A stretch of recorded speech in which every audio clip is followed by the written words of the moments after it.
Well,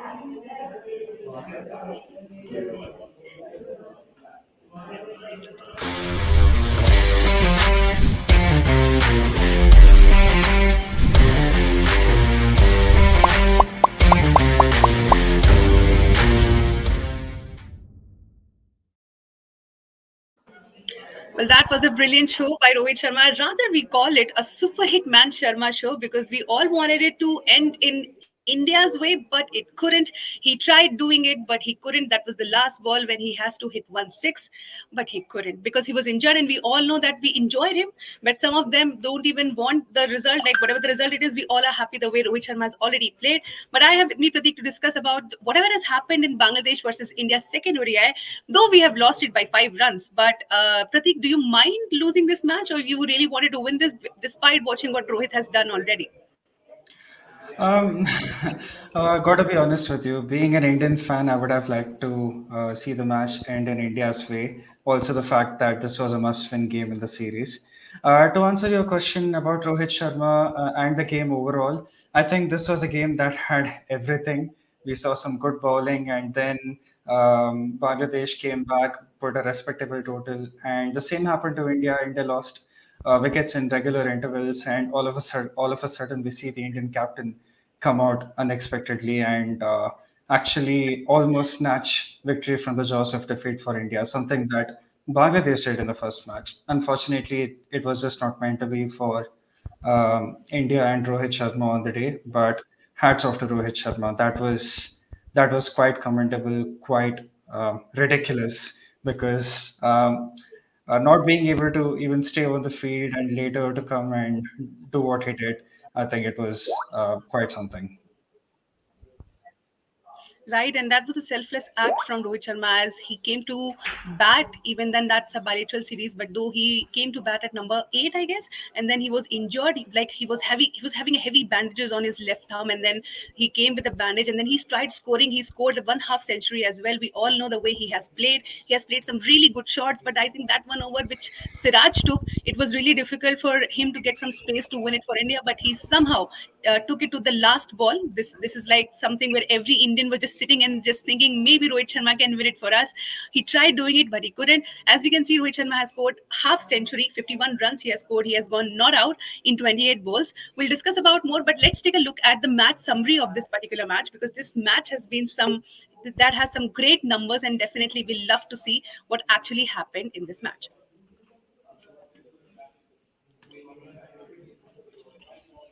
Okay, we'll show you the match summary before afterwards. Let's discuss about the match because we are yet to receive it. Okay, we have got it. So Bangladesh have won the toss. They have opted to bat first. They have scored 271 runs. They have given 7 wickets. Mehndi Hassan scored 100 not out. Again, this man did it for Bangladesh.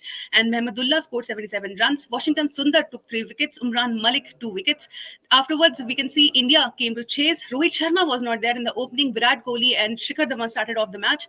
But afterwards, we can see Shreyas Iyer did the scoring for India. He scored 82 runs. Akshar Patel comes in. He did 56 runs. Ibadat Hussain took 3 wickets. Shakib Al Hassan took 2 wickets, and Bangladesh won by 5 runs. So that was the whole match summary. I have Pratik to discuss about this. Pratik, since you know this 271 runs, that is too much to score in like Shere Bangla kind of a stadium because that stadium does not really go with like a high scoring match. So this is something which like where Indian bowlers have gone through and they couldn't save India from getting this much runs. Yeah, definitely. I think the way Umran Malik and Mohammad Siraj, especially, the way they started, I think you would have expected India to do much better later on in the game, capitalize on getting the top order in quick succession. They were at 69 for 6 at one point, if I'm not wrong, and for them to let the seventh wicket partnership score about 150 runs, I think that's where the match completely turned on its head. And the worrying factor is that these fast bowlers that India have, Umran Malik and Mohammad Siraj, these are very talented bowlers. They show glimpses of what they are capable of. The worrying factor is that they just couldn't hold on to the consistency, to the quality that they had. After a point, it was just about containing the batters rather than getting the wickets. and it was that man again, Mahdi Hassan. And unfortunately, this time it was not about fielding. There is nothing else that India can point fingers at, because in the last game there were a few dropped catches, poor fielding, but this time it was more about bowling. And to finish at 271 runs, I think with the kind of momentum that Bangladesh had going into the second innings, I think they would have come out with a lot of confidence. And India, on the other hand, with Rohit Sharma not being able to open, I think psychologically Indians were not quite as high as Bangladeshis would have been. Yeah, so bowling is a big, big concern. As Harsha Bhogle himself tweeted after the first innings, Indians have a lot to fix in terms of bowling. So yeah, that's where India lost the match. Yeah, and also we can talk about the top performers of this match, because if we start off with Mehndi Hassan, definitely he has scored another century, and we have seen him doing it in the last match as well for the team. He won the match for Bangladesh, and now again, when it comes to this match, he has scored 100. Like, what this guy is eating actually, because I'm really like unable to figure out, because he's been doing it like consistently for Bangladesh team itself. How do you feel about this? Whatever he's eating, I think he is following the right diet as far as his performances are concerned. I think I would still rate. I think the two innings that he had so far in the two matches, those were very different kind of innings. In the first match, it was about um, rescuing the Bangladesh innings first, and then to actually seal the deal for Bangladesh. I think in the first match they were almost down and out, to bat with the number 11 and to actually take them home. Yes, he had a bit of luck on his side, but yeah, he did do something that many people fail under pressure. They just crumble under pressure. But he actually stood still, didn't crumble under pressure, sealed the deal for them, and yeah, did the job when it mattered. In this game, it was about revival, rescue act, and uh, I think there was slightly lesser pressure compared to the first match. But to score a century in ODIs and to do it after his team lost six quick wickets, I think it's once again a great achievement, especially against a quality side like India. So yeah, top player. He can bowl as well, and he's a decent fielder as well. So yeah, he's a complete package for Bangladesh, and definitely a force to reckon with. Right, and we have another player to watch out as no, not the watch out, because he has already performed for the team. We have got Mohammad Mehmedullah. He has also scored 77 runs. So, like, if we are talking about Mehndi Hassan, he definitely did it for Bangladesh as well. He has got one end, and then he was scoring runs, and that's how Bangladesh got it to 271 runs. Pratik, what are your thoughts on Mehmedullah, because he was doing the job for Bangladesh as well, and he did it really well. Yeah, Mahmudullah, over the last decade or so, he has been doing this job really well ever since, I think, 2015 World Cup. We have been seeing him just come in, set the tempo of the match, give a good finish to Bangladesh, and he did it in the 2019 World Cup here and there. So he has been doing it for a number of years, and today I think he played the role of an anchor, and it was mostly Mehdi Hassan doing the aggressor's role. And I think once again, six wickets down against a quality side like India, having to put up a respectable total, and something that they did in the end. So yeah, full marks to these two batters. Mohammedullah played his part. He got out, and it was Mehdi Hassan who actually put them to a respectable total. In the end, it mattered. Every run mattered, and yeah, a top performance. Well, and we have got another guest to talk about. Hello, Abhishek. How are you? I'm Right. very sure that you might have watched this match for Bangladesh and India, and it was so pack of so many things. And we have seen the way Rohit Sharma has batted, the way Bangladesh has put up 271 runs scored. What do you think about this match, and also what do you think about Rohit Sharma's act after getting injured and coming back and scoring runs for India? Oh, really confused as to what to say because didn't expect Rohit to come back and bat again. Uh, but an innings of 51 of 27 balls, it was an apt innings for him to play a T20. But I guess it didn't hold anything good for India. But yes, Got another opportunity to open the innings today. I guess he should have capitalized rather than anybody else. I think Virat Kohli and Rahul missing out on today's occasion in the absence of Rohit coming in the top order batting actually played off for Bangladesh. It really helped, but then hats off to Mehdi and Mahmudullah who brought the innings together with wickets down and getting a huge partnership and getting a huge total down on the board. I think hats off to Bangladesh for their innings today. Right. And even Pratik, I was just going through the top performers of this match, and definitely there were more. So it is not just Mehndi Hassan and Mehmadullah. There were more and more players from even India side and Bangladesh side. But we'll quickly talk about, like we have already had a word about Rohit Sharma. Let's talk about Akshar Patel's innings, as he has scored 56 runs in 56 balls. Though this was something which is not really a good strike rate kind of a innings, but still he managed to score some runs for India. Yeah, definitely. Akshar Patel, I think over the last 1 or 2 months, he has been performing decently well in the one-day format. I think we saw a few innings where he finished off the innings well for India. I don't quite remember which bilateral series it was.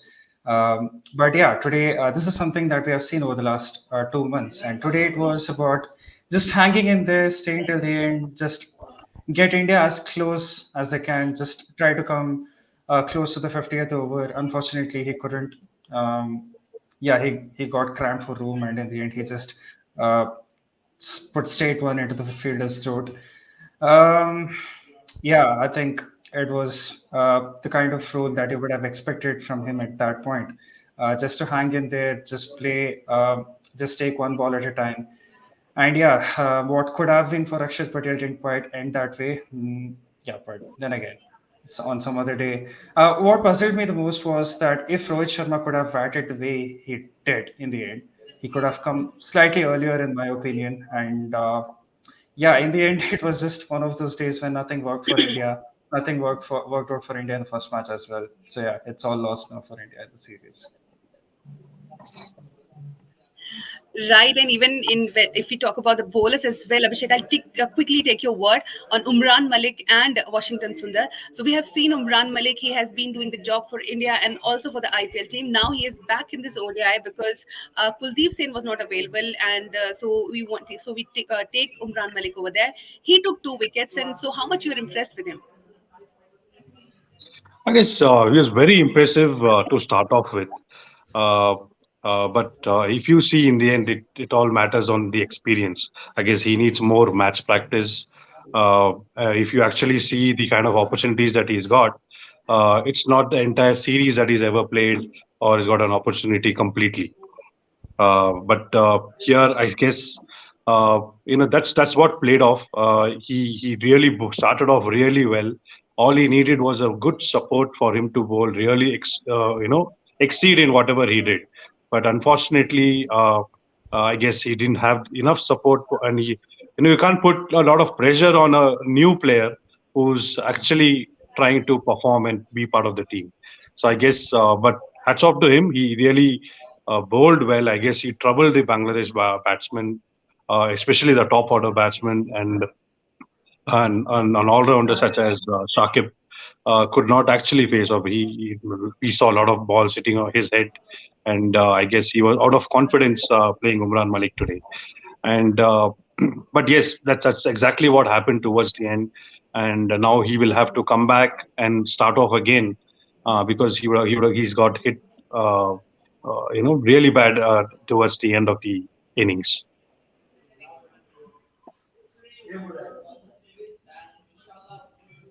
Right, and we have got another and the last the top performer of the match. It was Washington Sundar. He definitely did it, and he has scored three. He has taken 3 wickets and he has given 37 runs. That was something, which I'm sorry, which something we should definitely talk about. So Washington Sundar is one bowler as well who was cheap in terms of giving runs as well, and then he has bowled all 10 overs, and then he has taken 3 wickets. Pratik, what do you think about the Washington Sundar and his performance? Because last time I do remember Siraj did it for India, like he tried scoring, he tried taking some wickets, but afterwards, like when it comes to this match, he was a bit expensive. But now, as you can see, this time Sundar is there to do the job. Yeah, I think he was a pick of the bowlers as far as Indian side is concerned. 2 wickets down, he actually was the one who, I mean, in case India would have finished quite well in the first innings, he could have been the difference. He was the one who could have, completely sealed, like shut the doors for Bangladesh.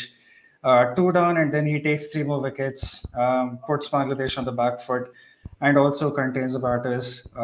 Just considered 37 runs. I think full marks for his bowling effort. 3 very important wickets as well. 3 very good wickets. It came in at a very crucial stage. Um, so yeah, I think there is nothing more I could have asked of him with the ball. But I think at the end of the day, what he would be really concerned with is his batting. Over the 2 games, I think he got out in a very regrettable manner. 2 very soft dismissals, and today even more so. In the first match, he tried a reverse sweep, and today a switch hit rather. And in this match, it was just a nothing shot, which ended up, which just ballooned in the air and ended up in fielders' hands. So yeah, great effort with the ball, not so great with the bat. He's someone who can be a complete package. I've said this before. He's someone who can be like Ravindra Jadeja in terms of being a full package. He has got that street smartness, can do everything. A very good athlete overall, a very good fielder as well. So yes, on some other day he could have performed with the bat as well, but today it was about Washington Sundar, the bowler, and full marks for that. Right, and before we talk about social tracker, we just simply tell you that Deepak Chahar is also injured. He also got a hamstring injury during when he was going for a run up, but we can just only hope that he'll get better before the third ODI. But let's take a look at the social tracker and discuss like what people have really think to talk about this match. Okay, there is one fan, Rajan 45, is saying Hitman, Bangladesh versus India, and and definitely the innings he has played, it was so good that we all loved him the way he has played in Cherry Bangla. Definitely, this was one ground where we love to see Rohit Sharma, and he has also scored so many runs. We'll take a look at another social tracker tweet. The results doesn't matter for me. Rohit Sharma, Bangladesh versus India. So there are a lot of fans who are saying the result doesn't matter. We have seen Rohit Sharma. We loved watching him, and we'd love to watch him again and again, whether we win the match or not. But the way Rohit Sharma has played is simply something which we love to see. So this was all in social tracker tweets. We have got a lot to discuss about the match, but I think Pratik and me have some other works to do. But definitely, we'll come back to discuss about the match before third ODI. Definitely, we'll tell you all the facts and all the numbers which is required to you for you to know to understand what is there in the match. But we'll be coming back again afterwards. For that, we have to go from this show particularly. But you can do one thing: you can just keep tracking CricTracker on social media or the website. You can just simply go and check out all the shows and watch our live shows to get more and more information on cricket. But definitely do watch this show, and we'll be coming back in the pre-show of Bangladesh versus India third ODI. Till then, be there with CricTracker and the show in the air.